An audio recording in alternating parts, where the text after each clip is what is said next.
Cinderella की कहानी। एक दफा का जिक्र है कि एक खूबसूरत मगर मजलूम लड़की सिंड्रेला अपनी सौतेली माँ और दो जालिम बहनों के साथ रहती थी। उसके वालिद का इंतकाल हो चुका था और इसकी सौतेली माँ ने उसे नौकरानी बनाकर रख दिया था। वो सारा दिन काम करती जबकि इसकी बहनें खूबसूरत लिबास पहनती और दावतों में जाती थीं। एक दिन बादशाह के महल में एक अजीम उश्शान दावत का ऐलान हुआ, जहां शहजादा अपनी होने वाली दुल्हन चुनने वाला था। सिंड्रेला की सौतेली बहनें बहुत खुश थीं, मगर सिंड्रेला को जाने की इजाज़त नहीं मिली। वो उदास होकर अपने कमरे में बैठ गई और आंसू बहाने लगी।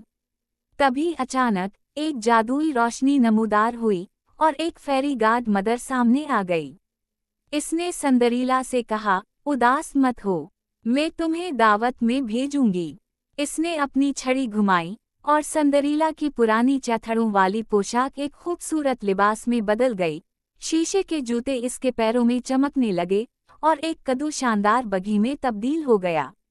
जब सिंड्रेला महल पहुंची तो सबकी नजरें इस पर जम गईं, खास तौर पर शहजादे की। दोनों ने मिलकर रक्स किया, मगर सिंड्रेला को याद था कि फेरी ने कहा था 12 बजते ही जादू खत्म हो जाएगा। जैसे ही घड़ी ने 12 बजाए, वो जल्दी में बाहर भागी और एक शीशे का जूता महल की सीढ़ियों पर गिर गया। अगले दिन शहजादा सिंड्रेला को ढूंढने निकला। इसने ऐलान करवाया कि जिस लड़की का पैर इस जूते में फिट आएगा, वही इसकी दुल्हन बनेगी। सौतेली बहनों ने जोर लगाया मगर जूता नहीं आया। जब सिंड्रेला ने पहना तो वो बिल्कुल फिट आ गया। शहजादा बहुत खुश हुआ और सिंड्रेला को अपने महल ले गया, जहां दोनों ने हंसी खुशी जिंदगी बसर की। अच्छाई और सब्र का फल हमेशा अच्छा होता है।